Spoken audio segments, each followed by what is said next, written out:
Hello dear parents and viewers of this video. हम आज जो बात करने वाले हैं वो एक बहुत इंपॉर्टेंट टॉपिक है, बिकॉज इस बात को लेके बहुत पेरेंट्स जो है वो कंफ्यूज रहते हैं। वो बात ये है कि फाउंडेशन कोर्सेज चाहे नीट का हो चाहे जेई का हो ये अपने यहाँ पे बहुत बेस्ट ऑप्शंस हैं। आफ्टर 10th हम कह सकते हैं कि बच्चा जब 11th मूविंग होता है तो हम लोग उसी अकॉर्डिंग उसको हम सब्जेक्ट ऑप्ट करवाते हैं। लाइक बायोलॉजी अगर कोई ले रहा है तो उसका ड्रीम है कि वो डॉक्टर बनना चाहता है, और अगर मैथमेटिक्स कोई ऑप्ट कर रहा है तो उसका इंजीनियरिंग करने का मूड है, तो उसका ड्रीम यही है।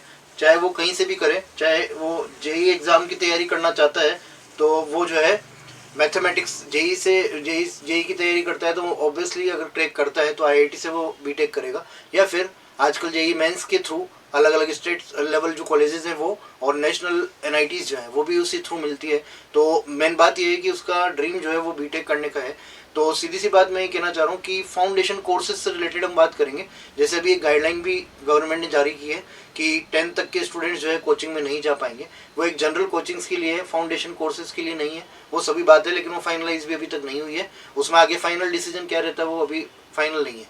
लेकिन मेन बात ये मैं कहना चाह रहा हूँ कि अगर हम थोड़ा तो पहले चलते हैं, आज से पहले लाइक अपन बात करते हैं 2005, 6, 7 की, जब हम लोग भी इसी लेवल पे थे 11th 12th। तो उस टाइम ऐसा था कि फाउंडेशन कोर्सेज के लिए केवल 11th 12th क्लासेस जो है, मतलब फाउंडेशन स्टार्ट होता था from 11th class. 11th 12th foundation courses होते थे, और 12th के बाद अगर स्टूडेंट आता है तो वो टारगेट बैच में एडमिशन लेता था। तो 1 ईयर का कोर्स उसका होता था और प्रिपरेशन होती थी।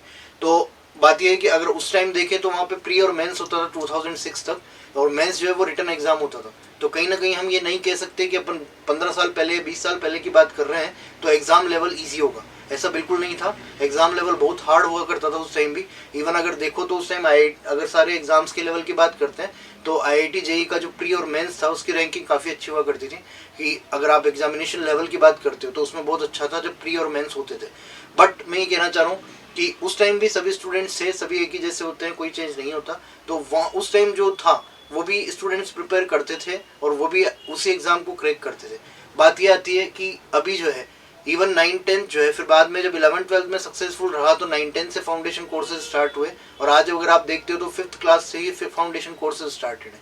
बात ये नहीं है कि ये गलत है या सही है, बात ये है कि हर स्टूडेंट का अपना एक कैलिबर होता है, एक आईक्यू लेवल होता है, उसके अकॉर्डिंगली ही वो चीज़ों को कर पाता है। तो ये तो हम सभी जानते हैं कि 5 to 10% सिलेक्शन रेशो होता है, चाहे कहीं से भी आप प्रिपरेशन कर रहे हो। लेकिन ओवरऑल स्टूडेंट्स के ऊपर रेशो आप फाइंड करोगे कि नंबर ऑफ स्टूडेंट्स और सेलेक्टेड स्टूडेंट्स का रेशो निकालोगे तो ऑन एन एवरेज 5 to 10% आपको मिलेगा।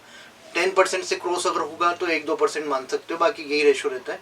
तो इतने जो 90% के अबाउट जो स्टूडेंट्स हैं वो कहीं ना कहीं उनको कुछ ना कुछ गड़बड़ हो रहा है। तो वो क्या होता है, मिस्टेक ये हो जाती है कि बच्चे को अगर 9th क्लास में या 5th क्लास के बाद ही आपने फाउंडेशन कोर्सेज में इन्वॉल्व कर दिया तो कहीं ना कहीं हो सकता है कि उसके माइंड पे प्रेशर पड़े और वो पर्टिकुलरली डिसाइड नहीं कर पाए कि मुझे क्या करना है क्या नहीं करना। बहुत बच्चे होपलेस हो जाते हैं। जैसे हमारे पास हम थ्रेशोल्ड ऑफ ट्यूशन में हम लोग बात कर रहे हैं कि कई इंक्वायरीज आती है अपने पास, तो उसमें कई बार ऐसा होता है कि स्टूडेंट्स ने 9th क्लास में फाउंडेशन ज्वाइन किया लेकिन 10th में उन्होंने छोड़ दिया, 11th में ज्वाइन किया, 12th में उन्होंने ड्रॉप आउट कर दिया।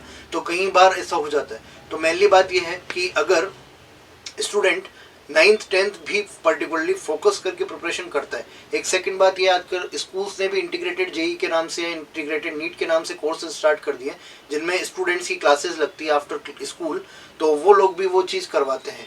मेनली 11th 12th के लिहाज से अगर अपन बात करते हैं तो आप वहाँ पे कुछ भी करें वो सब वैलिड है, क्योंकि 11th क्लास से ही एक पूरा सिलेबस जो है आपका आपके सामने होता है जो जेई और नीट पे आपने आने वाला है। लेकिन 9-10 की अगर हम बात करते हैं तो 9-10 में 11th 12th के कुछ टॉपिक्स लेके उनका थोड़ा सा ब्रशअप आपको दिया जाता है, और 9-10 तो आप पर्टिकुलरली पढ़ ही रहे हो। तो मेरे कहने का, मैं जहाँ तक मेरी समझ है, मैं ये कहता हूँ कि अगर 9-10 भी आप पर्टिकुलरली अच्छे से पढ़ते हैं तो आपके पास 11th के टॉपिक्स 11th और 12th के टॉपिक्स 12th में करने का अच्छा खासा टाइम है। अगर आप कमांड करते हैं तो जैसे मैथमेटिक्स की हम बात करते हैं तो ज्योमेट्री पूरी वहाँ पे होती है। ज्योमेट्री आप 9-10 में बहुत अच्छे से कर लीजिए, तो मैंसुरेशन कर लीजिए। आपके ये दोनों पार्ट्स अगर बहुत अच्छे हैं तो इसके बाद जो है अर्थमेटिक वहाँ पे नहीं आता है 11th क्लास में, और अर्थमेटिक का जेई में कोई रोल नहीं है। तो अर्थमेटिक के परसेंटेज प्रॉफिट लॉस जो आप 7th 8th 9th 10th में पढ़ते हैं उनका नहीं है। ज़्यादा से ज़्यादा आपको ज्योमेट्री और मैंसुरेशन का यूज़ वहाँ पे मिलेगा एरिया फाइंड करने में और उनमें सब जगह पे। बाकी सारा सिलेबस जो है कई हद तक अलग हो जाता है। कैलकुलस आती है, इंटीग्रेशन, डिफरेंशिएशन, उनको आप भले ही 9th-10th में थोड़ा बहुत पढ़ लो फाउंडेशन पे, लेकिन ऐसा कोई नीड नहीं है। आप जब 11th में आएंगे तो पूरा 1 ईयर वो है, 12th का 1 ईयर वो है आपके पास। तो बच्चा अगर माइंड से फ्री है और उसका अगर डेवलपमेंट बहुत अच्छे से हो रखा है, उसके कॉन्सेप्ट्स बहुत पर्टिकुलरली क्लियर है, तो मैं कहना चाहता हूँ कि इसेंशियल नहीं है। उसके एडवांटेज हैं कि हम करते हैं तो वो अच्छी बात है कि आप वो कोर्सेज करते हो, लेते हैं एडमिशन तो अच्छा है, बट ऐसा नहीं है कि आप स्टूडेंट को प्रेशराइज करें। अगर वो हैंडल ही नहीं कर पा रहा, उसकी स्कूलिंग प्रॉपर्ली नहीं हो पा रही है, वो प्रेशर में है, तो इतना इसेंशियल नहीं है कि आप लोग उसको बहुत अर्ली एज में ही इस तरह के कोर्सेज में इन्वॉल्व कर दें।